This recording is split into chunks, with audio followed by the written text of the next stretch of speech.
The day I married David, I knew my life was about to change, but I never imagined how complicated things would become. David was a devoted husband, a hardworking man, and a loving father to his only son, Liam. His late wife had passed away years ago, leaving him to raise Liam alone. When I entered their lives, I wanted to be more than just a stepmother. I wanted to be someone Liam could trust. At first, Liam was distant, polite but cold. He had learned to live without a mother, and my presence felt like an intrusion. I understood his hesitation and didn't push too hard. Instead, I showed up for him in small ways, helping with homework, cooking his favorite meals, listening when he had a bad day. Slowly, the walls between us began to crumble. Liam started sitting beside me on the couch instead of across the room. He'd text me when he needed advice, even before asking his father. If David had to work late, Liam and I would eat dinner together, talking about school, his dreams, his fears. I felt a deep responsibility to guide him, to be the support he lacked. One night, after a particularly stressful day, Liam hugged me longer than usual. It wasn't unusual for him to seek comfort, but something about that moment unsettled me. His arms tightened, his breath lingered near my shoulder, and for a brief second, I felt something shift. I quickly dismissed the thought. He was just a boy who missed his mother, and I was overanalyzing things. As the months passed, Liam's attachment to me deepened. If I left the house, he'd ask when I was coming back. If I was upset, he'd notice before David did. He was thoughtful, caring, and observant. I told myself this was normal. Teenagers go through phases, and maybe he was just enjoying having a mother figure again. But then there were moments that didn't feel quite right. The way his eyes lingered when I walked into a room. The way his voice softened when he spoke to me. Once, David jokingly said, "Liam adores you more than he adores me." We all laughed, but something about it made my stomach twist. One evening, while watching a movie together, Liam rested his head on my shoulder. It was innocent enough, but I felt frozen, unsure of how to react. My mind screamed that I was imagining things, that I was reading too much into normal affection. But then Liam sighed deeply and whispered, "I wish it could always be just us." I looked at him, my heart pounding. There was nothing inappropriate in his words, but the weight of them felt heavier than they should have. I smiled weakly, pretending not to understand, and changed the subject. But something inside me knew this wasn't just motherly affection anymore. Something was shifting, and I wasn't sure if I was ready to face what it meant. Liam's presence in my life grew stronger with each passing day. He wasn't just a stepson anymore, he became my shadow, my constant companion. If I was in the kitchen, he'd find a reason to linger nearby. If I was reading, he'd sit close, pretending to be interested in my book. It was subtle at first, easy to ignore, but the more it happened, the more I felt an unspoken tension settling between us. One afternoon, while I was folding laundry, Liam stood in the doorway watching me. "You take care of everything," he said suddenly. "Dad's lucky to have you." His voice held something unrecognizable, something deeper than appreciation. I smiled, brushing off the strange feeling creeping up my spine. Then came the touches, small, fleeting, but noticeable. A hand on my lower back as he squeezed past me in the hallway. His fingers grazing mine when he handed me a glass of water. Moments too insignificant to call out but impossible to ignore. I convinced myself I was overthinking. I was his stepmother, and he was a boy still figuring out his emotions. But then others started noticing. My best friend, Julia, visited one evening and pulled me aside afterward. "He looks at you differently," she whispered. "Are you sure everything's okay?" I laughed it off, but the question lingered in my mind. I started paying closer attention, to the way Liam's gaze followed me when he thought I wasn't looking, to the way his mood shifted whenever David showed me affection. One night, I found Liam in the living room, staring at the ceiling. "What's wrong?" I asked, sitting beside him. He exhaled heavily. "I don't know. I feel lost sometimes." His vulnerability softened my hesitation. I reached for his hand, squeezing it reassuringly.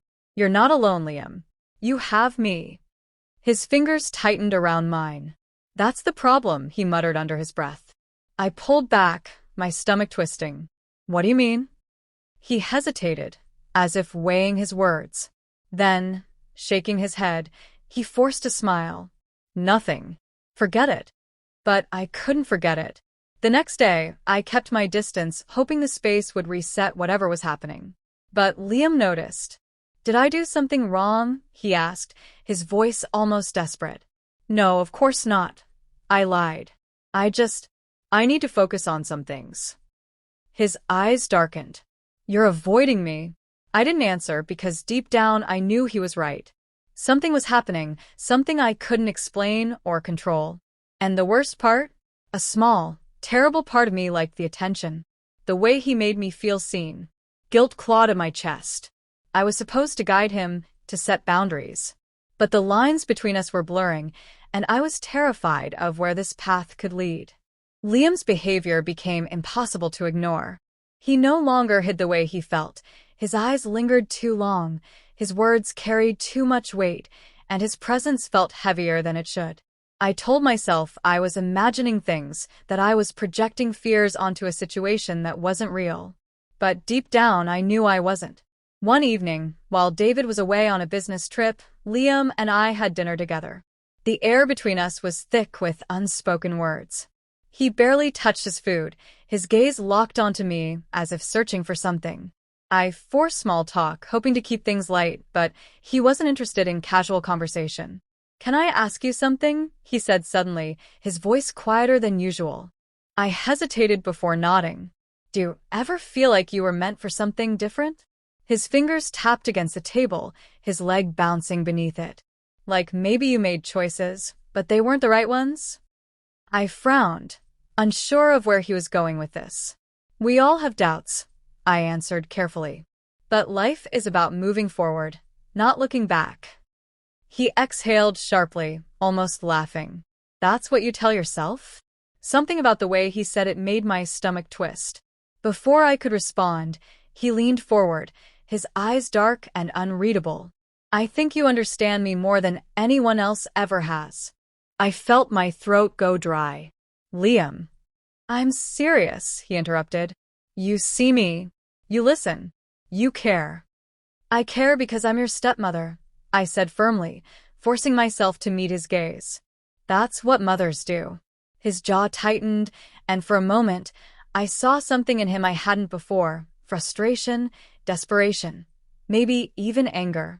He pushed back his chair abruptly, standing too fast. I can't do this, he muttered, running a hand through his hair. Do what? My voice was barely above a whisper. He turned to me, his eyes flashing. Pretend. Act like this is normal, when it's not. His hands clenched at his sides. I know you feel it too. A cold shiver ran down my spine. My heart pounded against my ribs as I stood up, keeping the distance between us. Liam, stop. But he didn't. He stepped closer, his breathing uneven. Hurry up, Mom. I can't take it anymore. His voice cracked, filled with something I didn't want to name. I took a step back, my mind racing. This isn't right, I said, my voice shaking. You don't mean that.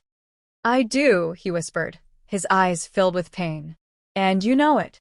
For the first time, I truly saw how far things had gone. I had ignored the signs, brushed off the warnings, convinced myself that nothing was wrong. But now, standing in front of me, was a boy who had mistaken love for something else entirely. And it was my fault for letting it get this far. A heavy silence filled the room, thick and suffocating. Liam's words echoed in my mind, each syllable tightening around my chest like a vice. I had ignored the signs for too long, convincing myself that his emotions were harmless, that his attachment was nothing more than a boy longing for a mother's love. But I was wrong. I forced a deep breath, steadying myself. Liam, listen to me, I said, my voice firm but calm. You're confused. What you're feeling, it's not what you think. His expression twisted with frustration. Don't do that, he said through clenched teeth. Don't act like this is nothing. I know what I feel. I shook my head, willing him to understand. You think you do, but this isn't real, Liam. It's emotions mixed up with loneliness. You've lost your mother, and I stepped into that space, but that doesn't mean. Don't compare this to my mother, he snapped, his voice laced with anger. This has nothing to do with her. Tension crackled between us. I had to stop this now before it spiraled further. It has everything to do with her, I said softly. You're hurting, and you're looking for something to fill that space. But this isn't the answer. His shoulders slumped, the fight draining from his body. His hands trembled as he looked away. I don't know how to stop feeling this way, he admitted, his voice barely above a whisper. I stepped forward, keeping my tone gentle but unwavering. You don't have to do it alone, Liam. You need to talk to someone who can help you sort through this.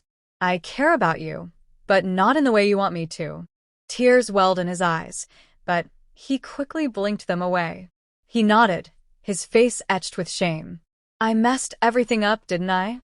No, I said, shaking my head. You're young. You're still figuring things out. But we can fix this.